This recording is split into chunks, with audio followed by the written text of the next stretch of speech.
pas peut-être attendre encore au moins une petite minute? Ben, ça fait pas beaucoup de monde, tout ça. Il y a les meilleurs. Sébastien, nous Excusez-moi, moi je t'entendons. vous entends, mais je ne sais pas si on m'entend. Oui, on vous entend. Ah, merci. Je suis désolée, je ne suis pas habituée aux réunions visio. Pas de souci, Oui, ne vous merci. inquiétez pas, si on entend des bruits, j'ai le rôle de couper les micros. Donc ne vous inquiétez pas, on ne vous censure pas à tout moment. Vous pouvez cliquer, je vous le dis, sur lever la main. Vous voyez tout en haut, vous avez une petite main, comme ça, avec lever la main. Donc vous pouvez prendre la parole à tout moment en cliquant sur ce petit, picto. Et sinon, vous avez un Ah onglet oui. conversation où là, vous pouvez mettre, quand la personne parle, vous pouvez mettre votre question si vous avez peur d'oublier vos questions. Voilà, comme ça, on les lit à la fin du sujet. Voilà, puisqu'on va aborder plusieurs sujets. Alors, Voilà. je vais commencer peut-être à partager mon écran. Voilà. Donc, j'en profite pour vous dire donc bienvenue à tous. Merci beaucoup d'être là pour partager avec nous cette préparation de la saison culturelle 2027. Je tiens à dire que le gâteau d'anniversaire sur la slide, c'est moi. J'aime bien cette idée d'anniversaire commun. Voilà, donc je mets des gâteaux d'anniversaire un peu partout sur mes présentations en ce moment. Je vais laisser la parole à Laetitia qui va animer cette réunion. C'est à toi, Laetitia. Merci, donc bonjour à tous. Je vous explique rapidement comment ça va se dérouler. On va vous présenter le principe de la saison culturelle, le thème de l'année 2027. Sébastien va prendre la parole sur les ressources culturelles. Et pour terminer, nous laisserons la parole à Alain Viadger de l'Association des Amis de Saint-Jacques en Occitanie, qui va nous présenter un des événements, un des temps forts de la saison culturelle 2027, qui s'appelle les Bourdons. Donc, il vous expliquera tout en fin de cette réunion. Alors, moi, je ne vous vois pas. J'espère que vous m'entendez bien. Alors, Laetitia, est-ce que juste tu peux cliquer sur présenter quand on est ta présentation en plein écran, en haut à droite? Ah, ah, Tu ah, as partagé et juste à côté présenter. mince, j'ai tout perdu. Je Ah, reviens. je voulais pas te perturber. Non, non, Pardon. c'est pas grave. Ah, ça y est, c'est là, c'est là. Voilà, présenter, c'est là. Je le Voilà. vois. Merci. Voilà, parfait, merci. Travail d'équipe toujours à l'agence. Donc, la saison culturelle. Souvenez-vous, donc nous allons en 2027, ce sera la 9e saison culturelle sur les chemins de Compostelle. Nous avons commencé en 2018 ce principe avec un anniversaire. Déjà en 2018, on fêtait un anniversaire. C'était les 20 ans de l'inscription des chemins de Saint-Jacques de Compostelle en France sur la liste du patrimoine mondial. À l'époque, on avait prévu un grand programme où il était question de relayer toutes les manifestations sur les composantes, donc sur les monuments et les sections de sentiers concernés par le bien. Et les adhérents, les partenaires qui n'étaient pas concernés étaient un petit peu mis de côté. Donc, on a essayé de pallier à ça. Et l'année suivante, on a continué le programme de la saison culturelle en intégrant tout le monde. Et comme ça a eu pas mal de succès, ben, vous le voyez à l'écran, on a continué. Donc, chaque année, un visuel différent. Puis, petit à petit, on s'est amélioré et on a décidé de proposer un thème. Donc, on a eu L'humain fait le chemin, on a eu Compostelle des étoiles plein les yeux. Et cette année, Compostelle sous les projecteurs, en lien avec le temps fort qui était la sortie du film Compostelle de Yann Samuel, qui est sorti le 1er avril. Ce programme de la saison culturelle, il est donc, j'espère que vous l'avez déjà eu entre les mains, il est disponible en version papier et en version numérique. L'agence le coordonne donc, avec les manifestations que les adhérents et partenaires nous relaient. L'idée de ce programme, c'est qu'il soit dans un format crédential, donc il rentre dans la poche. Il relaie les manifestations dans un ordre chronologique. Il n'est pas très détaillé parce que l'idée, c'est que l'on aille sur les sites internet des organisateurs, mais vraiment l'idée, c'est d'avoir un seul programme qui relaie les manifestations sur les chemins de Compostelle, avec des photos, avec des temps forts, avec des petits motifs qui donnent envie et des programmations variées. On a aussi mis en place le principe des temps forts où on a essayé chaque année de les varier et de mettre en avant des initiatives. Ça peut être des spectacles, ça peut être des randonnées, ça peut être des anniversaires, ça peut être des films. On essaye vraiment de varier et de mettre en avant les actions de chacun. Donc l'objectif de la saison, c'est vraiment la mise en visibilité des chemins de Saint-Jacques-de-Compostelle. Ces chemins, on veut montrer qu'ils vivent, on veut montrer ce que vous, les communes, les associations, ce que vous organisez. Et on veut montrer au public ces initiatives-là. Oui, il y a la randonnée, mais il n'y a pas que la randonnée, il y a des événements tout autour de plusieurs thèmes. Ça peut être des spectacles, ça peut être du théâtre. On a de plus en plus de conférenciers. Sébastien pourra vous montrer tout à l'heure dans la rubrique des ressources culturelles les thèmes des conférences abordées. Et ça permet vraiment de broder des manifestations tout autour de la thématique des chemins de Compostelle. L'idée également, c'est de montrer que cette communication à plusieurs, elle est plus forte, elle a plus d'impact parce que c'est le réseau des chemins de Compostelle. Donc vraiment, l'idée, c'est pas que chacun communique dans son coin, mais qu'on soit tous dans le même programme.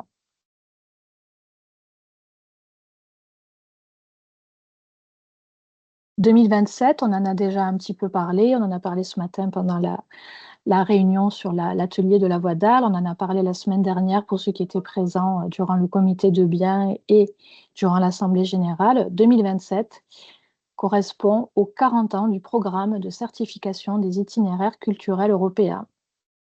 Et on n'est pas peu fiers de dire que les chemins de Saint-Jacques ont été le premier itinéraire certifié le 23 octobre 1987, ce qui fera 40 ans. Et donc, vous l'avez compris, ce sera le thème un petit peu, le programme sera très orienté sur cet anniversaire. Donc, on va vous parler un petit peu de ces itinéraires culturels européens. En 2026, il y a désormais 49 itinéraires culturels européens. Je pense que vous en connaissez certains, comme la Via Francigena. Alors, je ne les ai pas tous mis à l'écran, hein. Vous les trouverez sur le site internet.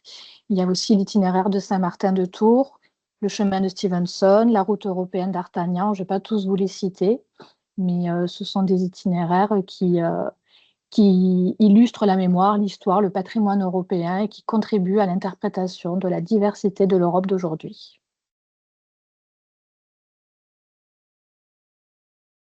Donc, ces itinéraires, ils ont vraiment pour objectif de mettre en valeur des thèmes forts comme la démocratie culturelle, l'identité, les échanges, l'enrichissement.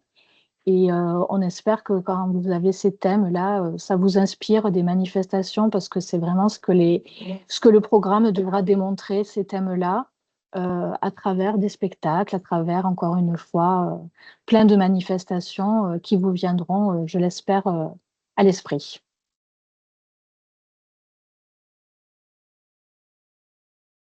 2027, ce sera aussi une année riche puisque nous aurons quand même le 25 juillet qui va tomber un dimanche. Donc pour nous, c'est une année importante. C'est ce qu'on appelle une année jacquaire, où en général, les marcheurs aiment bien arriver devant la cathédrale à Saint-Jacques-de-Compostelle le 25 juillet.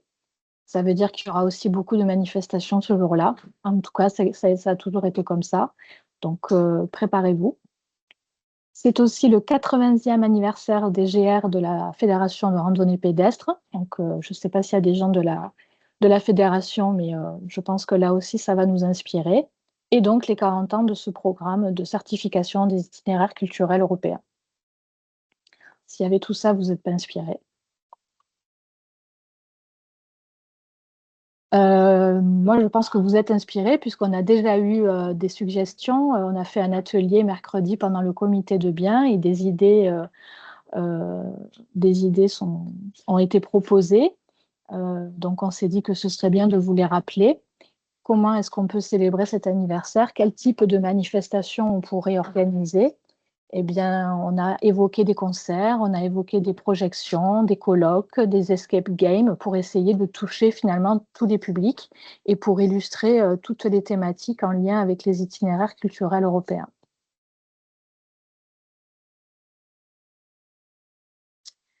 Le mode d'emploi de la saison culturelle, vous le connaissez sûrement puisqu'on n'est pas à la première, il est assez simple. On va vous demander d'anticiper et de planifier vos manifestations, même si elles ne sont pas détaillées. Je vous présenterai le calendrier, mais d'ores et déjà, l'idée, c'est que vous puissiez solliciter des artistes, voir avec vos élus, avec les techniciens pour vous lancer dans la programmation des manifestations.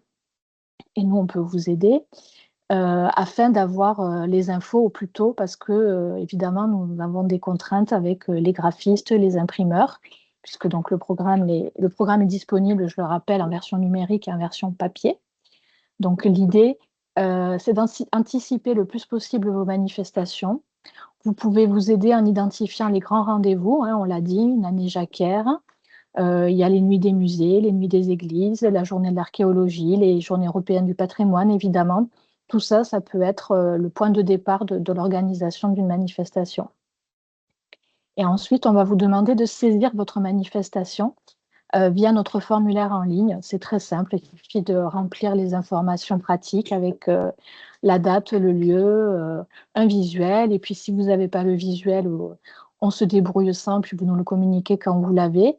Mais toutes les informations, elles doivent être transmises avant le mois de mars 2027 pour être dans le programme papier. Et j'insiste sur le formulaire, hein, je vais vous le montrer, je pense que c'est la slide d'après.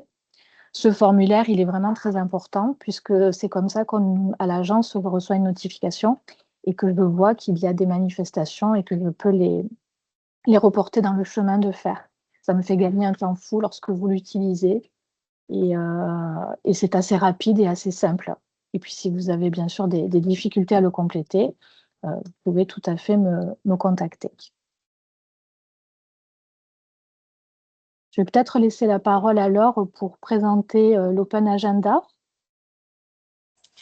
Oui, alors je ne sais pas si tout le monde le sait, mais depuis donc octobre 2023, nous faisons partie de la Fédération européenne du chemin de Compostelle, qui est l'organisme européen qui porte la certification de l'itinéraire. Parce que pour être itinéraire culturel du Conseil de l'Europe, il faut recevoir une certification qui a une durée de 3 ans par le Conseil de l'Europe. Et donc dans ce cadre, 10 pays sont représentés par différentes institutions. Et nous collaborons pour promouvoir, faire connaître, aménager et développer les chemins de Saint-Jacques-de-Compostelle en Europe. Voilà, donc nous travaillons étroitement avec la présidence qui est espagnole, qui est assurée par nos amis de la Galice, la vice-présidence qui est ukrainienne, puisque le Conseil de l'Europe soutient l'Ukraine dans cette période difficile et l'Ukraine continue en période de guerre à aménager ses chemins de Compostelle, le Camino Podolico en particulier, qui passe par la ville de Vinitia. Nous avons une secrétaire générale donc, qui représente donc les associations jacquaires portugaises, les municipalités portugaises le long du chemin. Nous avons également l'association des municipalités du Camino Frances qui font partie du bureau. Et puis, nous travaillons également avec les Polonais, qui travaillent étroitement avec nos amis croates sur la partie communication. Dans ce cadre, pour l'année 2027, nous souhaitions mettre en place des outils partagés, donc interpays, de manière à faire connaître ce qui se déroulait voilà, partout en Europe, pas uniquement en France, mais vraiment partout en Europe. Et donc, dans ce cadre, nous avons eu l'appui financier du ministère de la Culture français qui nous a proposé d'expérimenter un outil qui est déjà utilisé pour les Journées européennes du patrimoine, qui s'appelle Open Agenda. Je pense que si vous publiez sur cet outil pour les Journées européennes du patrimoine, je ne vais rien vous apprendre. Donc, ça permet à la fois une saisie des manifestations et à la fois une republication vers un site internet dédié. Je vais me permettre de partager mon écran. Hop. pour vous montrer concrètement le rendu. Voilà, j'espère que vous voyez bien mon écran. Donc, vous avez en rendu final donc une carte. Là, vous avez les journées européennes de l'archéologie, sur laquelle on a fait une petite recherche Zoom. Et donc, vous avez le positionnement des manifestations et une petite fiche à chaque fois qui présente la manifestation. L'intérêt de cet outil, c'est qu'effectivement, il peut fonctionner partout en Europe. Et nous avons demandé aux prestataires de programmer un module de traduction qui permet à chaque pays de saisir dans sa langue et à chaque utilisateur de le consulter dans la sienne. Donc, c'est vraiment adapté au partage de ces événements. Donc, aujourd'hui, c'est en cours de développement. Nous avons donc la société Open Agenda qui nous suit. Nous travaillons avec donc nos amis européens pour essayer de mettre en place ça assez rapidement pour faire un test. Ce test, il aura lieu pour les Journées européennes du patrimoine de cette année. L'idée étant de demander donc, aux représentants de ces 10 pays de saisir sur cet outil déjà pour les Journées du patrimoine 2026 ou de saisir sur le site de l'agence, puisque un autre intérêt de cette plateforme, c'est qu'effectivement, elle incrémente directement les événements français dans l'agenda de l'agence et elle exporte les événements qui sont saisis dans l'agenda de l'agence vers cette plateforme. Donc, l'outil que vient de vous présenter Laetitia, il est toujours d'actualité. Signalez une manifestation. Si vous le faites sur le site internet de l'agence, vous serez dans cet agenda européen automatiquement, ou pas si automatiquement que ça, mais en tout cas pour vous, ce sera automatique. Vous serez donc publié aux côtés de nos avis croates, polonais, italiens, anglais, belges, etc. Voilà, donc cette expérimentation de cet outil, on en fera le bilan en octobre, de manière à voir ce qui doit être amélioré, de manière à être prêt à pouvoir remplir cet outil dès le début de l'année 2027, à la fois pour permettre de faire notre programme papier, comme l'a dit Laetitia, et à la fois pour publier sur le site de la Fédération européenne l'ensemble des manifestations qui ont lieu en Europe et pouvoir également proposer au Conseil de l'Europe de faire de même. Voilà pour ce projet d'Open Agenda qui est assez nouveau pour nous, mais qui est un outil qui est quand même très utilisé aujourd'hui dans notre pays. Donc je pense que pour nous, ce ne sera pas tant une découverte que pour d'autres pays qui ne connaissent pas du tout les Open Agenda. Voilà, nous vous invitons vraiment, vraiment à passer soit par le site, soit par l'Open Agenda. Mais si vous avez l'habitude du site, je vous invite à continuer à passer par le site. Vos données, elles seront incrémentées directement dans cet agenda partagé dans 10 pays. Voilà, juste un petit rappel pour les journées européennes de cette année, si ça veut bien s'afficher. Je vais départager et repartager, excusez-moi. Comme on se disait ce matin, on n'a pas de chance à la technique, mais c'est pas catastrophique non plus. Voilà. Donc, je rappelle, au niveau européen, les Journées européennes du patrimoine, le thème 2026 est Patrimoine en péril, raviver, résister, réinventer. Donc, bien évidemment, vous pouvez proposer des manifestations pour les Journées européennes du patrimoine qui n'ont pas de lien avec ce thème, mais sachez que c'est le fil conducteur pour tous les Européens. Vous avez effectivement un autre fil conducteur qui est spécifiquement français et qui est le patrimoine photographique, mais celui-ci, il est vraiment propre à la France. Voilà, il faut que vous le sachiez. Et donc, du coup, voilà, les Journées européennes du patrimoine donc, ont lieu, je le rappelle, dans toute l'Europe, le 3e week-end de septembre chaque année. Et je vais vous en donner les dates, puisque cette année, ce sera du vendredi 18 au dimanche 20 septembre. Voilà, donc on vous enverra des petits messages pour vous inviter à saisir vos manifestations dans cette version test ou, je le redis, sur le site internet de l'agence avec le formulaire signaler une manifestation. Voilà, Laure, on a Laetitia. une Oui, question, Laure. pardon. Oui. Syndic communal de Lozère te demande, nous saisissons déjà tous nos événements sur Open Agenda, est-ce que ça va faire des doublons? Alors, figurez-vous qu'on a posé la question pas plus Ça tard que ce date, matin au voilà, prestataire tout et à qui fait. nous a dit qu'effectivement, non, ça ne devrait pas en faire parce que, alors d'une part, parce que l'Open Agenda là qu'on est en train d'expérimenter, il faut que je vois si on l'intègre directement dans l'Open Agenda Journée européenne du patrimoine. Puisqu'effectivement, là, on a des pays qui n'ont jamais saisi dans cette base de données.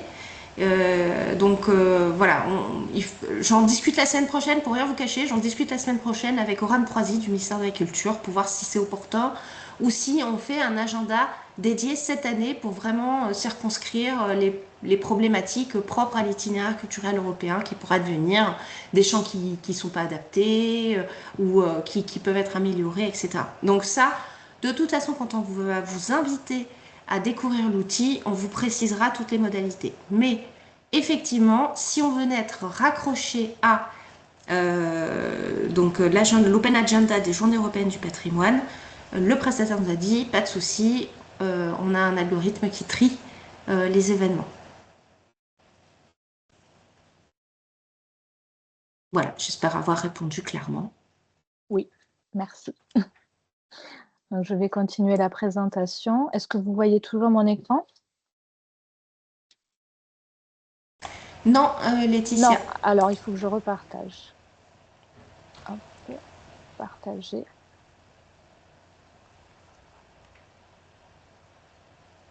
Voilà, je vous avoue qu'effectivement, cet Open Agenda, c'est une pierre que nous espérons fondatrice pour un travail plus en réseau avec l'ensemble des pays qui se mobilisent pour valoriser et aménager les chemins de Compostelle en Europe.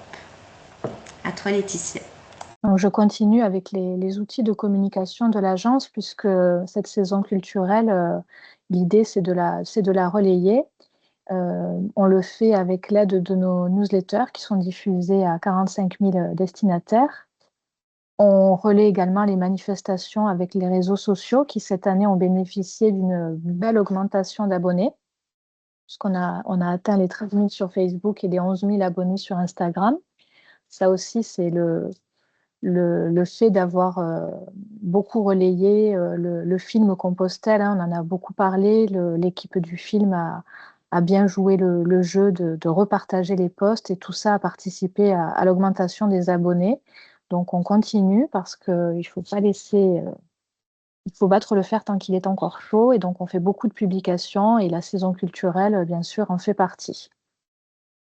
Quand nous travaillons avec la graphiste sur la saison culturelle, on lui demande également de nous aider à concevoir, de mettre en page un communiqué de presse. Donc ça aussi, pour atteindre les journalistes, puisque nous bénéficions de bases de données avec des contacts de journalistes nationaux.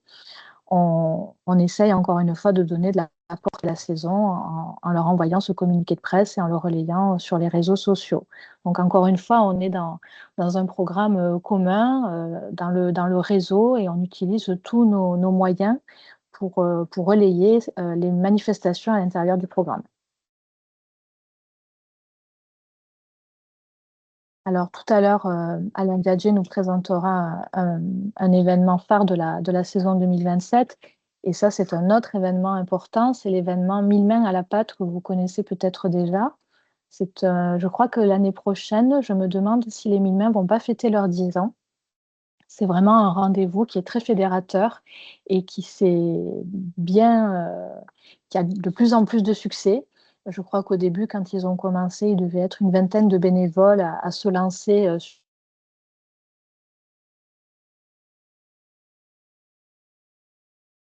sur l'association. On m'entend plus? Il y a Vous des m'entendez? coupures de Ah, réseau. d'accord. Donc, Ah, il faut et que là, tu c'est mieux? reprennes deux phrases avant. Oui, c'est D'accord, parfait. je rembobine. Je disais que l'association 1000 mains à la pâte, au début, ils étaient 20 bénévoles et désormais, il y a 3-4 associations situées dans le département du Lot. avec des équipes de plus en plus nombreuses, des bénévoles qui entretiennent les chemins, qui reconstituent les murets en pierre sèche. Et c'est un rendez-vous donc, qui a lieu le premier week-end du mois d'octobre chaque année, que l'agence a essayé de développer sur d'autres itinéraires. Il y a eu des événements sur la voie du Piémont pyrénéen, sur la voie d'Arles, et on souhaite que cela continue. D'ailleurs, sur le site internet de l'agence, vous trouverez un carnet de bord où tout est expliqué quand on veut se lancer. On nous a fait la remarque un jour, on n'a pas d'argent nécessaire pour lancer ce type d'opération. Il faut des bénévoles, il faut un petit peu de communication, et encore une fois, l'agence vous appuie sur ce type d'événement et essaye vraiment d'en faire un temps fort chaque année. Je continue avec le calendrier dont je vous parlais tout à l'heure. Donc, l'idée de cette saison culturelle, c'est d'abord ce webinaire aujourd'hui. On est en train d'en parler et de commencer à réfléchir au thème. Au mois de sûrement de septembre-octobre à l'automne, donc on va lancer les appels à participer. Alors, excuse-moi, il faudra Laetitia, là, que tu as vous nous été coupée juste au moment où tu démarrais la présentation du calendrier. Je reprends alors, merci. Donc, ce calendrier, il commence aujourd'hui avec le webinaire de la saison culturelle. Vous recevrez l'appel à manifestation pendant l'automne. Début février 2027, ça va passer vite, c'est pour ça qu'on commence aujourd'hui. Il faudra arrêter la collecte des manifestations. Donc, ça veut dire qu'il faut déjà que vous ayez vos idées. Ça va arriver vite, on va dire. Pour début février 2027, il faudra vraiment que vous ayez fini de saisir vos manifestations. Nous, de notre côté, on s'occupe d'envoyer la maquette à la graphiste fin février pour que tout soit prêt, disponible et imprimé au début du mois de mars 2027, au début de la saison.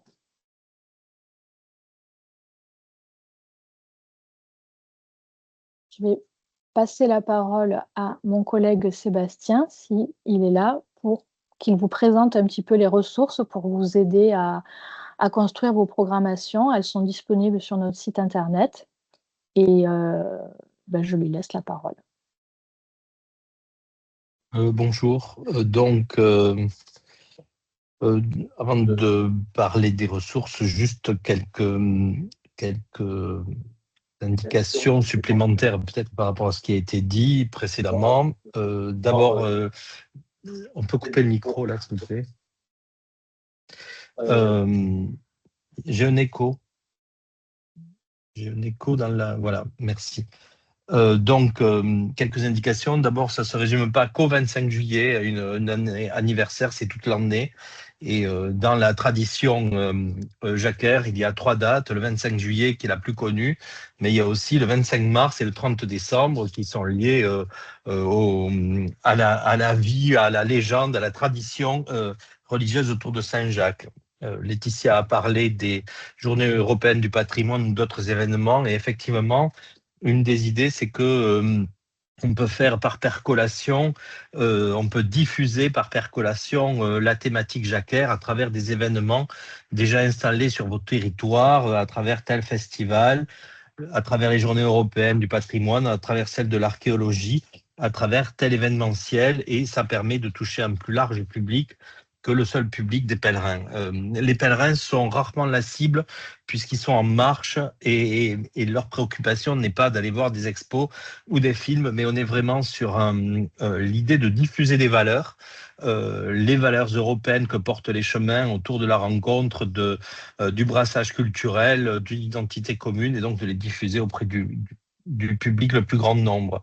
Et dernière réflexion sur ce calendrier, je rappelle que la journée de l'Europe, c'est le 8 mai. Ça peut être une occasion d'investir cette journée de l'Europe, cet événement national et européen. Et puis, il y a autour de vos sites des grands sanctuaires qui font le maillage des chemins, des fêtes. Je rappellerai Saint-Roch qui est célébré en août, Saint-Gilles en septembre ou Saint-Fleuret à Estaing en juillet.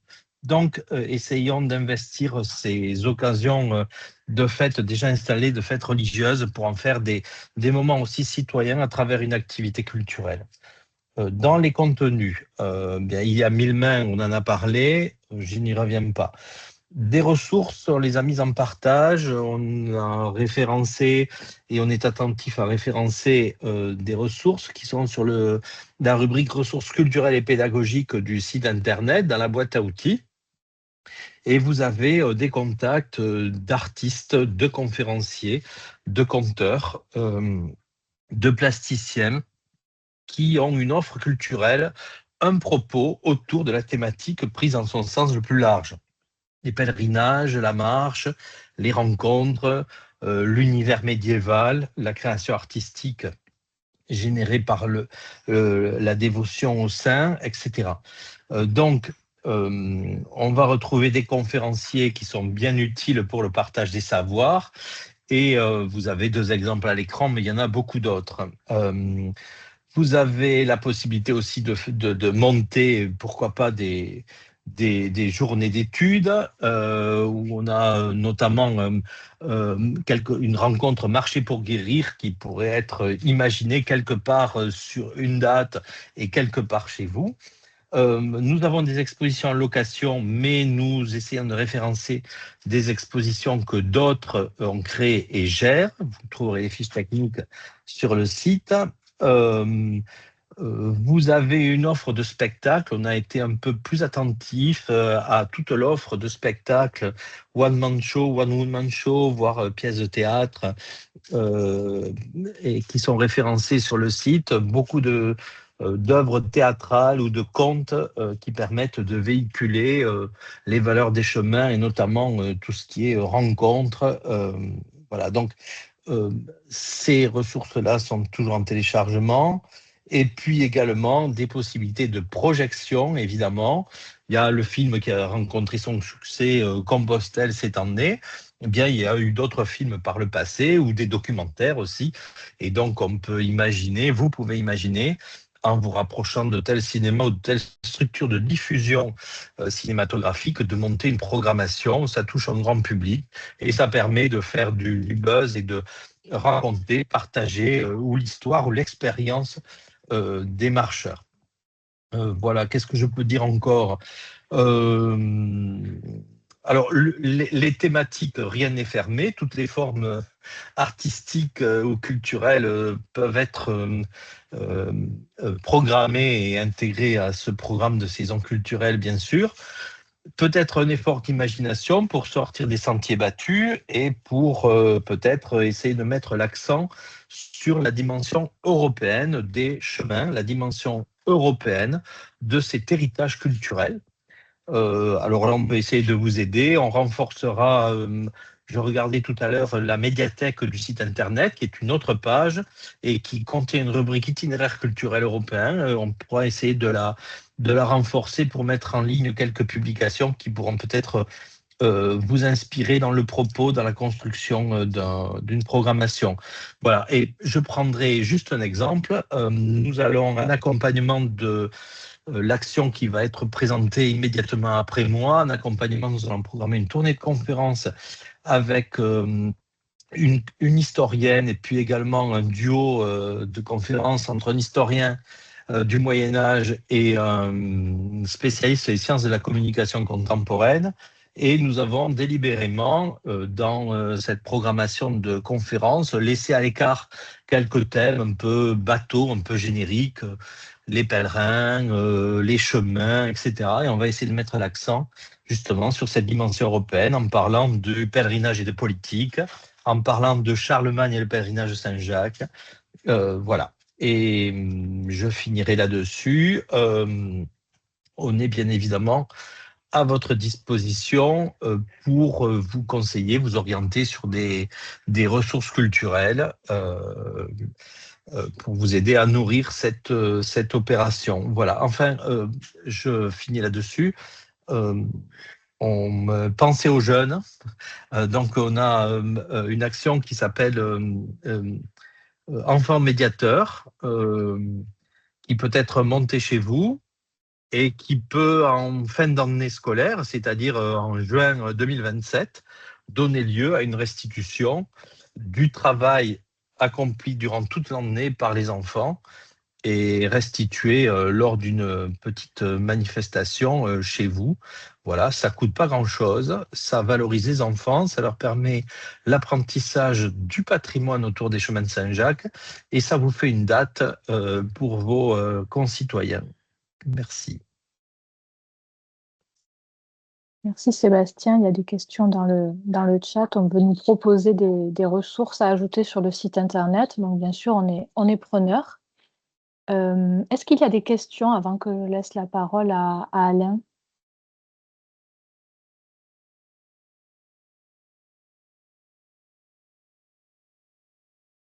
Oui, Sandy bonjour, est-ce Cognal que à vous... Lozerte. Oui, Bonjour. voilà, à On Lozère, se bonjour. voit enfin, parce on s'écrit Oui. beaucoup de mails, mais C'est ça, voilà. Moi, j'avais une question par rapport à la saison culturelle, parce que c'est vrai qu'on a pas mal d'événements à l'année. On est habitué à rentrer sur tous les agendas en ligne ces manifestations-là, dont Open Agenda. Donc, c'est vrai que c'est un outil qui fonctionne très bien. Et je me pose toujours la question de savoir si sur votre site à vous, sur l'Agence française des chemins de Compostelle, on peut vraiment mettre toutes nos manifestations, ou il faut quand même que ça garde un lien avec Saint-Jacques. c'est une très bonne question parce qu'on n'a pas parlé du cahier des charges. Chaque année, il y a un cahier des charges qui est élaboré en début de saison. Bien sûr, il faut qu'il y ait un lien avec la thématique des chemins de Compostelle, avec l'histoire, avec le patrimoine. Sébastien va compléter ma réponse. Après, il faut quand même qu'il y ait un lien. Et c'est vrai que je me souviens qu'en début d'année, vous aviez, je crois, un stagiaire à l'Office de tourisme qui a beaucoup, beaucoup saisi. Et tout n'a pas pu être publié dans le programme. Très bien, très bien, je vous remercie. Après, le lien, ça peut être aussi d'organiser quelque chose de culturel dans une composante.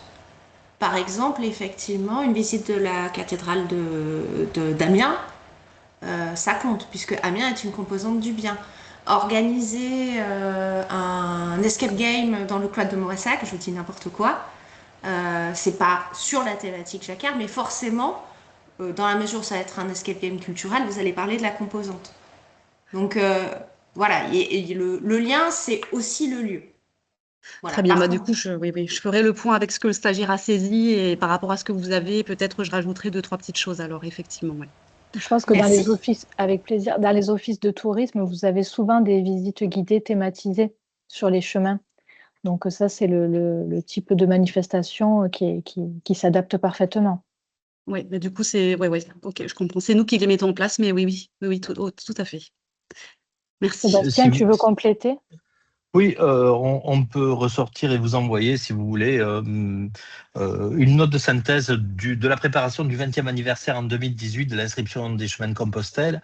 On avait fait un petit inventaire de toutes les idées de programmation possibles autour de quelques notions: se rencontrer, partager, relier, cheminer, raconter. Et vous verrez qu'il y a plein de pistes d'idées, pourvu que ça soit en rapport avec la thématique, avec les lieux de la thématique, comme disait Laure, avec cet univers culturel lié au chemin, qui est très large. Hein. C'est la marche et les rencontres d'aujourd'hui, c'est l'art et l'architecture religieuse, c'est ça peut être du patrimoine immatériel avec des diffusions de traditions, légendes. Enfin, il y a plein de pistes possibles, c'est quasi infini. Donc, on peut vous le partager si vous voulez. Voilà. Et mobiliser les habitants. Je vois une piste: mobiliser les habitants à partir d'initiatives locales, ou encore impliquer les jeunes ou laisser une trace.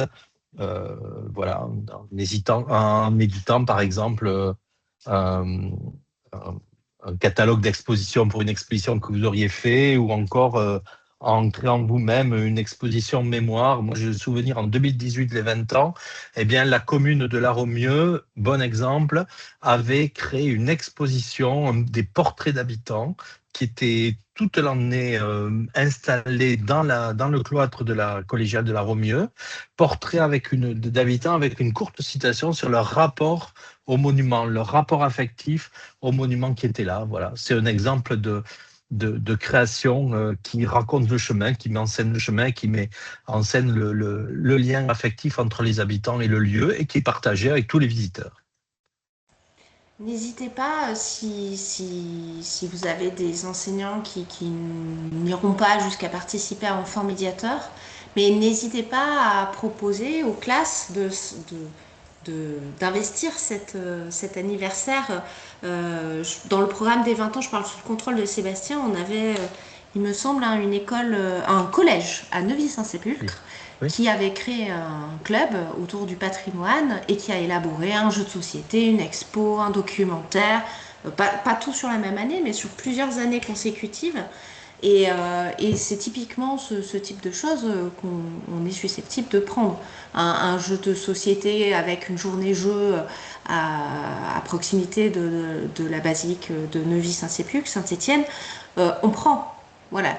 Typiquement, toute initiative qui vise aussi à faire partager ce patrimoine européen est bonne à prendre. Et puis, bien évidemment, par rapport aux 20 ans, là, on est vraiment sur tout l'itinéraire du Conseil de l'Europe. On discutera sans doute à venir aussi des 30 ans de l'inscription au titre du patrimoine mondial de l'UNESCO qui aura lieu en 2028. Mais voilà, là, pour cet anniversaire-là, c'est vraiment l'identité européenne qui est mise en avant. Est-ce qu'il y a d'autres questions, remarques, suggestions? Est-ce que vous avez déjà des idées en tête?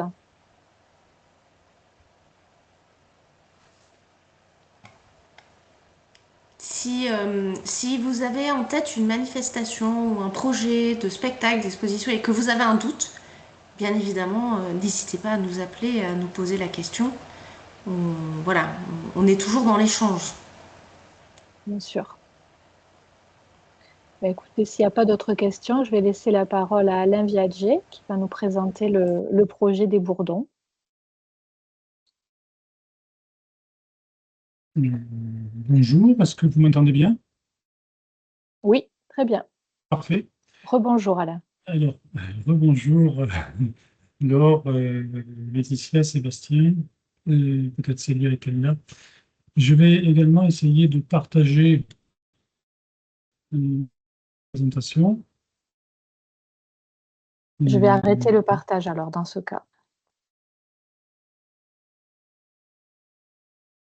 Donc là, peut-être que ce sera plus simple pour vous pour partager, Alain. Oui.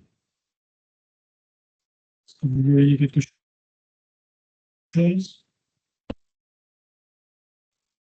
Oui, on voit. Vous voyez? Oui, on voit. Par contre, ce n'est pas en plein écran, si vous arrivez à le... Oui, non, mais non, ça va venir. Alors, tout d'abord, merci de me donner l'occasion de prendre la parole dans cette réunion de préparation de la saison culturelle 2027. Pour me présenter vraiment très, très brièvement, je suis l'un des responsables d'une association Jacquer, l'association des Amis des Chemins de Saint-Jacques de Compostelle en Occitanie. C'est une structure qui est basée à Toulouse, qui dispose de presque 300 adhérents, qui couvre essentiellement Toulouse et sa région, nous sommes arrivés d'une centaine de kilomètres à peu près. Je ne vais pas parler de cette association, c'est pas le sujet, mais je vous invite, si vous le souhaitez, à regarder sur Internet compostelle-toulouse.fr et vous aurez accès au site de notre association. Donc, je vais essayer de passer en mode diaporama. Est-ce que c'est bien reproduit à l'écran? Oui. Parfait. Alors, le projet dont je vais vous parler s'appelle Bourdon Pèlerin 2027, les Voies du Sud. C'est une opération qui est une belle aventure. Hein, d'ores et déjà, ce que nous avons fait nous réjouit beaucoup. Qui est née de l'initiative de deux responsables d'association Jacquer, Marc Ugolini, qui est le président de l'association des Amis des Chemins de Compostelle de Rome pour la région Provence-Alpes-Côte d'Azur et Corse, et Marc Fonkerny, donc, qui est le président de l'association toulousaine dont je vous parlais tout à l'heure. Il est apparu que si on observe les fréquentations des chemins via Prudensis, hein, par exemple, de 30 à 35 000 personnes partent du Puy-en-Velay tous les ans. et qu'on compare la fréquentation de ce qu'on appelle les voies du Sud, dont je vais parler tout à l'heure, typiquement on cumule à peu près 5000, il y a une disproportion qui nous a interrogés et qui nous amène à vouloir organiser quelque chose. Donc, cette affaire-là a donné naissance à un groupe de travail avec des représentants de plusieurs associations qui sont alors d'est en ouest PACA Corse, Saint-Jacques-Alpille pour retour de Salon-de-Provence, ensuite les Amis des Chemins de Saint-Jacques en Languedoc-Roussillon, association de Montpellier, l'association toulousaine dont j'ai parlé tout à l'heure, et l'association jacquaire de l'Escar, qui fédère également des contacts avec Oloron. Donc, ce groupe de travail, je reparlerai brièvement tout à l'heure, s'est réuni et travaille depuis maintenant 2 ans pour préparer le projet dont je vais vous parler. Alors, ce projet, nous développerons ultérieurement, mais je souhaite signaler tout de suite que l'Agence française des chemins, je remercie réellement Laure et toutes ses équipes, donc l'agence a accepté d'être notre partenaire et notre soutien pour lui donner peut-être un petit peu plus de consistance et de rayonnement, mais voilà, et donc merci encore. Alors, Bourdon Pèlerin 2027, les voies du Sud. Pour cette présentation, pour ceux qui ne le sauraient pas, on essaie de rappeler ce que c'est qu'un bourdon. Je ne vais pas développer, hein. Un insecte, une cloche, un état d'âme en termes de typographie, tout ça, ça existe dans le vocabulaire. Le bourdon, c'est surtout une référence au bâton que les pèlerins amenaient lors de leur pérégrination. Alors, notre objectif est d'identifier, de valoriser, de promouvoir les voies jacquaires du Sud. Quelques planches vont préciser de quoi on parle quand on parle de voies jacquaires du Sud, avec un objectif principal qui est de renforcer le lien entre les habitants et les chemins en s'appuyant sur les structures, associations jacquaires et toute autre structure qui aujourd'hui sont intéressées et impactées par le cheminement compostélien. De sorte que la fréquentation, un de ces jours, à terme, ne rejoindra probablement jamais la fréquentation de la Via Podiensis, mais si on pouvait accroître le nombre de pèlerins, de marcheurs, de randonneurs sur nos voies, nous en serions très heureux. C'est donc l'objectif que l'on poursuit. Alors, de quoi parle-t-on quand on parle des voies du Sud? Elles sont représentées, il y a un certain nombre de planches avec l'illustration de quelques chemins. Vous avez ici en rouge donc la Via Domitia qui se prolonge le long du golfe du Lion pour franchir la frontière franco-espagnole au col de Panissar, qui part de Montgenèvre. Alors, on appelait ça Via Domitia, chemin catalan. Vous avez ensuite la voie d'Arles, avec un amont représenté également la Via Aurelia, de Menton jusqu'à Arles, puis ensuite la Tolosana jusqu'au Somport. Et enfin, une voie, alors, la voie du Piémont pyrénéen, avec en amont une voie qui est assez peu connue, qui est la voie Phocéa, qui part de Marseille, qui rejoint Salon-de-Provence, et à partir de Salon, on retrouve Montpellier, puis Béziers, Capestan, Carcassonne, la voie du Piémont pyrénéen, qui se poursuit jusqu'à Saint-Jean-Pied-de-Port. Voilà pour nous les 3 voies principales que l'on adresse, c'est-à-dire qu'on n'adresse pas la Via Podiensis. Je suis désolé, mais ils n'ont pas besoin de ces opérations pour maintenir et développer la fréquentation. Il y a déjà vraiment beaucoup de monde. Le but, c'est vraiment les voies du Sud telles que je viens de les présenter. Alors, les principes principaux de cette opération, c'est que nous disposerons de 3 bourdons qui vont parcourir 3 itinéraires. Alors, au départ, nous avions limité notre projet à des cheminements de frontière à frontière, c'est-à-dire la frontière franco-italienne, Genève-Menton, à la frontière franco-espagnole, col de Roncevaux, Somport et Panissar, sachant qu'un départ est organisé depuis la Corse, Bonifacio, Ajaccio et Marseille. Alors, on nous a assez rapidement dit que nous manquions quelque peu d'ambition et que le cheminement digne de ce nom, pour une année Jacquère, il fallait qu'on s'adresse à un projet allant de Rome à Santiago de Compostelle, ce qui n'est pas exactement tout à fait la même dimension. Le principe est celui d'un relais qui est organisé sur des tronçons. Un tronçon, c'est un ensemble d'étapes dont la distance moyenne est d'environ 20 km. Nous tenons absolument à impliquer les associations. Ce sont les associations qui s'organisent et sont responsables du cheminement sur les tronçons qui leur sont attribués. Elles ont pour responsabilité de prendre en charge un bourdon à un lieu et à une date déterminée, et de le conduire à un autre lieu et à une autre date. La transmission se fait de main en main, comme on illustre. Alors, pour intégrer la dimension européenne à cette opération, eh bien, on a pris contact avec les associations italiennes que nos amis des PACA Corse connaissent bien, les Confraternitas, et nous avons retenu le principe d'une cérémonie d'envoi qui se tiendrait à Rome. On espère que ceci puisse se faire à l'occasion des fêtes de Noël 2026, donc c'est désormais relativement proche.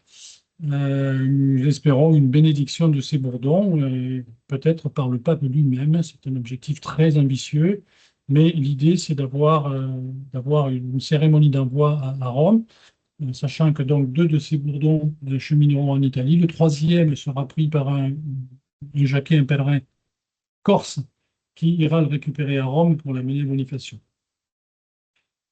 Arrivé en Espagne, donc par les 3 cols, on verra desquels tout à l'heure, ces bourdons chemineront pour se regrouper à Logroño. Le planning sera un petit peu précisé.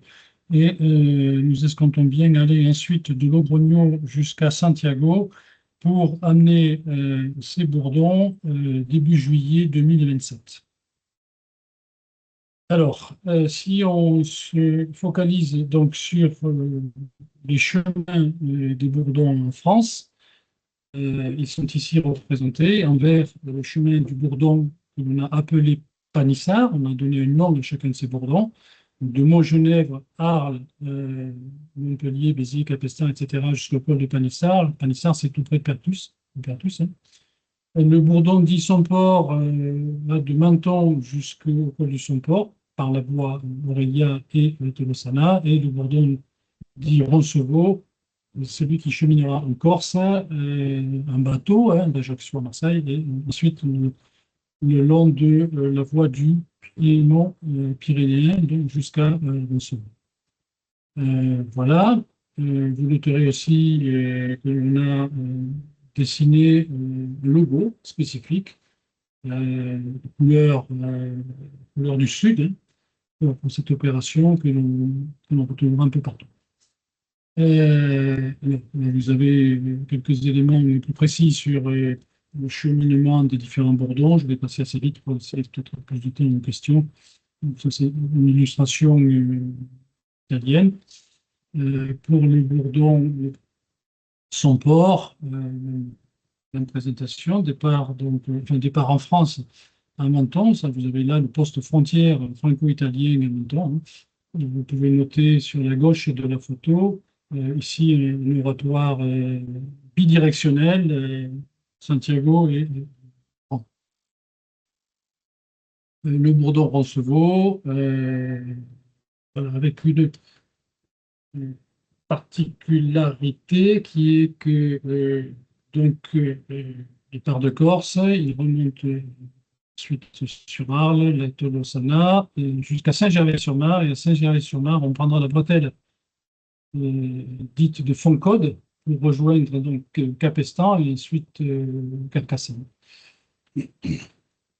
Et la voie du Piémont-Pyrénées. Alors, en vision multinationale, donc vous avez là une représentation des chemins de 3 bourdons, sachant qu'il y a à peu près, quel que soit le chemin que l'on empruntera, 3000 km à parcourir pour chacun d'entre eux.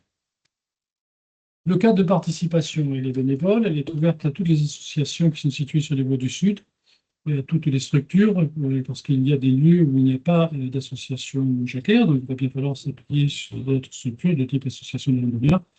On a découpé, comme je le disais tout à l'heure, les chemins et tronçons sous la responsabilité d'une association qui s'occupera de l'organisation détaillée de chaque étape, c'est-à-dire les lieux d'hébergement, les éventuels points de restauration, etc. On a établi aussi une charte qui présente notre opération et qui nous engage, nous, associations, nous, comité de pilotage et les associations. On souhaite avoir un reporting quotidien, traçabilité, des bourdons pour ne pas les perdre, hein, une espèce de puce GPS quelque part. Alors, au niveau du financement de cette opération, beaucoup de choses étant bénévole. On a aujourd'hui un budget prévisionnel avec donc c'est déjà à peu près 45% de cette prévision budgétaire qui ont été recueillies et qui vont nous aider à porter la communication, fabriquer des bourdons et faire face aux dépenses parfois un petit peu onéreuses sur la logistique et l'organisation de ce projet. Alors, deuxième volet, c'est valoriser et animer. Donc, aux villes de départ et d'arrivée du cheminement, quand il s'agit de villes, parfois ce sont des petits villages. Évidemment, sur les grosses métropoles, Marseille, Arles, Toulouse, Lourdes, etc. Les manifestations que l'on demande à nos associations d'organiser auront une autre épaisseur et une autre ampleur que dans des villages plus modestes. Il s'agit de parler du cheminement, il s'agit de profiter de cette opportunité pour sensibiliser les habitants, ceux qui s'intéressent de près ou de loin au cheminement de Compostelle, à cette opération, à cette aventure un peu particulière. Donc ça veut dire des contacts avec les municipalités, avec les organismes de développement touristique, etc., etc. S'il y a lieu, visite de site jacquer, présentation d'expositions, conférences, animations, je reviendrai tout à l'heure, et potentiellement des inaugurations, l'occasion de poser des plaques, des bornes, des clous, etc., etc. Et pourquoi pas des célébrations religieuses, typiquement à Saint-Cernin, le prêtre de Saint-Cernin a prévu sur l'esplanade de Toulouse, donc, une bénédiction le jour de l'arrivée des Bourgeois. Alors, promouvoir, je l'ai évoqué tout à l'heure, assez très vite, les élus, les associations, les autorités, etc. L'agenda, je ne vais pas présenter ici l'agenda italien, il est d'ailleurs toujours en cours de finalisation, mais les Bourdons partiront de Rome, typiquement autour de la mi-février. Celui qui franchira la frontière franco-italienne à Genève est attendu le 17 mars, Menton le 21, Marseille le 3 avril, sachant que les trois Bourdons convergeront le 9 avril 2027 sur Arles et que nous envisageons que la dernière étape de chacun de ces trois chemins soit faite avec des gardiens à cheval, ce qui est quand même un petit peu spectaculaire, de la même façon que s'il y a trop de neige du côté de Montgenèvre, on pourrait faire un bout d'étape en ski. Voilà une dimension un peu particulière, hein, mais il faut bien qu'on parle un petit peu de nous. Deuxième regroupement à Montpellier. Troisième regroupement, il est important, arrivé à Logrogno. Alors, entre le 31 mai et le 4 juin, on est plutôt aujourd'hui sur le 5-6 juin. Tout ceci est en cours de consolidation. Et arrivé à Santiago le 10 juillet, entre le 5 et le 10 juillet. Alors, vous me direz, mais pourquoi vous n'y arrivez pas le 25 juillet 2027? Tout simplement parce que le 25 juillet 2027, à Santiago, il y aura un monde de manifestations tellement nombreuses et tellement plus impressionnantes que les nôtres qu'on passera, enfin, on ne sera absolument pas remarqué. Le 10 juillet ou le 7 ou 8 juillet, on peut espérer être vu pour qu'on célèbre l'aboutissement de cette opération. Comité de pilotage, je l'évoquais tout à l'heure, donc Daniel Sénéjoulou pour PACA Corse, Catherine Casanova pour Saint-Jacques-Alpy, Guy Matteo pour Montpellier, moi-même, Olivier Grenier, et puis Dominique Barus pour Lescar, Laurent, Lescar, Laurent. Alors, Olivier Grenier, il est membre de l'association des Amis de Compostelle à Villefranche-de-Rouergue. Lorsqu'on parle de trois bourdons, en fait, ils ont profité de cette opération pour organiser également le cheminement d'un bourdon de Villefranche-de-Rouergue jusqu'à Toulouse, puis de Toulouse jusqu'à Saint-Bertrand-de-Comminges, puis à Saint-Bertrand-de-Comminges, ils poursuivront avec le bourdon son port, ce qui fait qu'en fait, il risque d'y avoir quatre bourdons. Je reviendrai tout à l'heure. Alors, à propos des bourdons. À propos des bourdons, nous avons d'ores et déjà, certains ont réalisé ce qu'on appelle un petit peu des bourdons de cérémonie ou des bourdons d'apparat, qui sont de magnifiques objets. L'un d'entre eux a été fabriqué par un menuisier à Bethléem. Il est très beau, il est très grand, mais il est importable ou intransportable sur un chemin. C'est également le cas de notre bourdon qui a été fabriqué par un compagnon, loin perdu, deux objets magnifiques, mais qu'on ne peut pas porter, trop fragile et puis trop lourd, etc. Nous avons fait le choix de confier la réalisation de nos trois bourdons de marche à des élèves du lycée professionnel de l'ameublement et du bois de Revers. Et ils vont donc commencer et réaliser en fait ces trois bourdons dans le courant du premier trimestre scolaire de la saison 2026-2027. Nous travaillons actuellement notamment avec Sébastien et les deux professeurs de tournage sur bois et de gravure sur la spécification de ces trois bourdons. Ils seront légers, ils seront robustes, etc. Et ils seront signifiants aussi. Voilà. Et ensuite, ce que je voulais également vous dire, c'est que nous avons été extrêmement honorés, heureux que Adeline Rucois, pas qu'il soit nécessaire de présenter Adeline Rucois, historienne médiéviste, une des deux ou trois personnes qui sont en France grands spécialistes des chemins de Compostelle, une directrice émérite de recherche, émérite du CNRS, etc., auteur de nombreuses publications. Donc Adeline a accepté d'être notre marraine dans cette opération et avec le soutien donc, de l'agence française, seront organisées un certain nombre de conférences de mars jusqu'au globalement au mois de mai, mai-juin 2027, dans le sud de la France, pour parler du cheminement de Compostelle sur le thème l'espérance ou les espérances, nouvelles espérances. Donc, on est en train de mettre au point les lieux où vont se tenir ces conférences et arrêter précisément les dates. L'objectif est évidemment de sensibiliser la population, les habitants, tous ceux qui s'intéressent au cheminement compostellan. On a beaucoup de demandes. Il va falloir qu'on fasse attention à l'organisation et à la logistique. Voilà. Alors,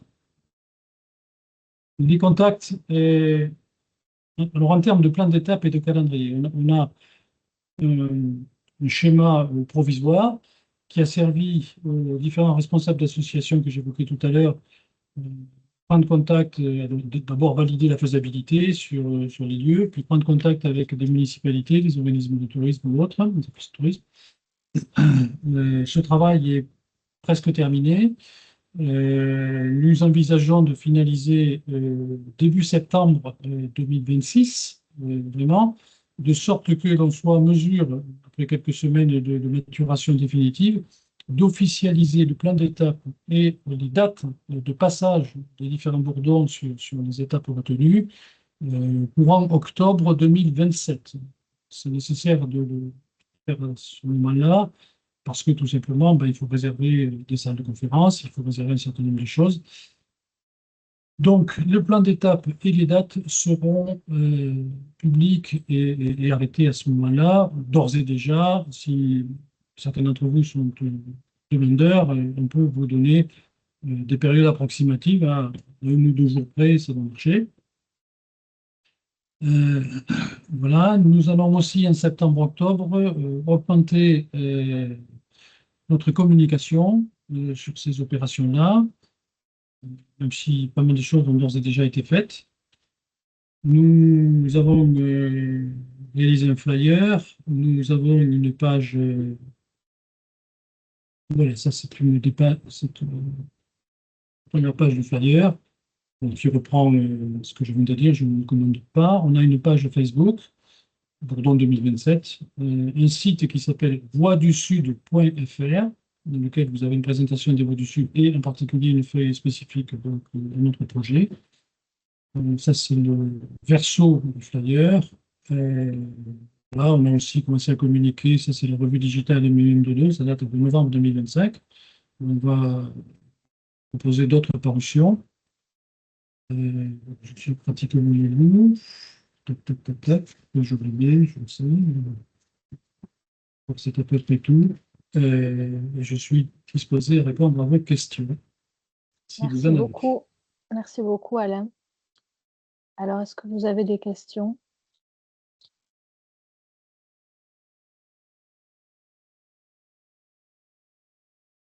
Pas pour l'instant.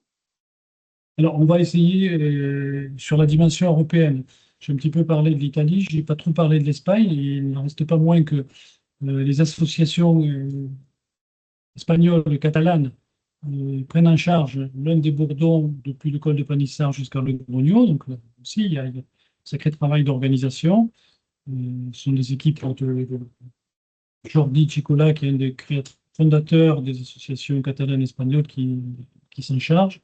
Nous avons aussi pas mal discuté avec les associations de l'Aragon, ACA, avec la Navarre, et ensuite de Logroño jusqu'à Santiago. Le cheminement sera fait par des adhérents de nos associations Voix du Sud, organisatrices de l'événement. Je pense la difficulté, c'est de savoir combien on sera, parce que derrière, il y a des questions logistiques sur un hébergement, etc. Pour l'instant, on ne le sait pas trop. Ça dépendra du succès de cette opération. Le principe est que ces problèmes-là de logistique sont logiquement gérés par les associations locales. Ce n'est pas au niveau de notre comité de pilotage que nous faisons cela. Voilà, on a aussi pris contact avec le repas Compostela pour probablement mettre un logo européen sur le bourdon et rappeler la dimension européenne du projet. Voilà. Nous ne sommes pas des professionnels, nous ne sommes que des bénévoles. On prend beaucoup de plaisir à travailler sur ce sujet. On rencontre beaucoup de gens. C'est génial. J'étais il y a une quinzaine de jours dans un petit village perché de la Villa Domitia, dans un village de 320 habitants. Le maire, qui est aussi le gestionnaire du gîte communal, il dit que j'appartenais à une organisation jacquère du Sud, qu'on avait un projet pour 2027. Et le gars m'a dit, bon, c'est Bourdon 2027. Vous savez qu'on est au courant, vous savez qu'on va vous accueillir. C'est vraiment extrêmement réjouissant. Ça veut dire que d'ores et déjà, il y a beaucoup des acteurs qui sont sur ces chemins, qui sont très informés, volontaires et enthousiastes. Voilà. Ça signifie que vous avez déjà bien communiqué sur le projet, que toutes les associations se sont mises à travailler ensemble pour le relayer, d'où le vivons ensemble cette aventure. Et moi, je trouve que ça correspond très bien à ce qu'on veut vous dire aujourd'hui. La saison culturelle, en fait, c'est ça, c'est une communication commune pour relayer les manifestations. Chacun garde sa singularité, mais participe à une dynamique commune. Donc, Voilà, je pense c'est qu'on est exactement ça. parfaitement dans le thème. Je ne vois pas de questions, ni dans le chat, ni de main levée. Alors, ce que je vous propose... Je Oui, vais te partager. oui, d'accord. Ce que je vous Juste, propose... Oui, Laure? Laetitia, simplement pour indiquer que au niveau institutionnel, pour l'année 2027, il y a 2 projets qui se préparent au niveau des itinéraires culturels du Conseil d'Europe, donc pas forcément sur Compostelle seul, puisque le ministère de la Culture est en train d'organiser un colloque en mars 2027 à Strasbourg. Donc nous n'en avons pas encore le détail, mais dès que nous en saurons plus, nous vous tiendrons informés. Et nous savons donc que la Galice organise quelque chose donc pour l'anniversaire de la signature de la déclaration de Compostelle, donc qui inaugure le programme des itinéraires du Conseil de l'Europe en 1987, donc signé comme son nom l'indique à Compostelle. Il prépare une cérémonie officielle avec le Conseil de l'Europe. Donc même chose, nous n'avons pas plus de détails à ce stade, si ce n'est la date, qui est la date de la déclaration de Compostelle, mais nous vous tiendrons informés de cette cérémonie. Voilà, excuse-moi Laetitia. Non, au contraire, ça ajoute des sources d'inspiration. Ce qu'on se disait avec Sébastien pour terminer, c'est vous donner une suggestion d'exposition, puisque l'agence loue des expositions. Et donc, on voulait vous proposer de vous en montrer une. Après, vous pourrez aller sur le site internet pour découvrir les autres. Je vais vous partager mon écran et je vais laisser la parole à Sébastien.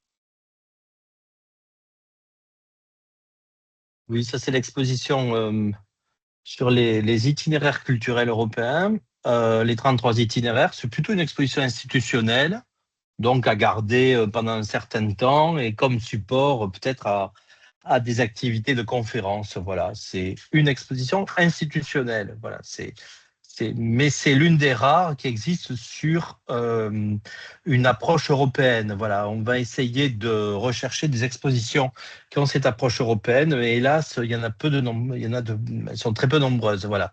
Et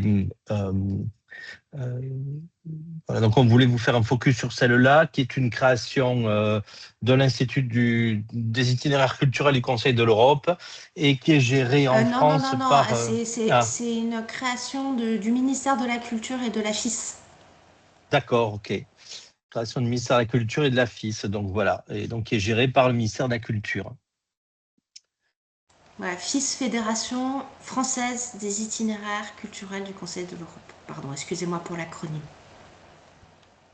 Donc effectivement, vous aurez compris que c'est pas nous qui la gérons.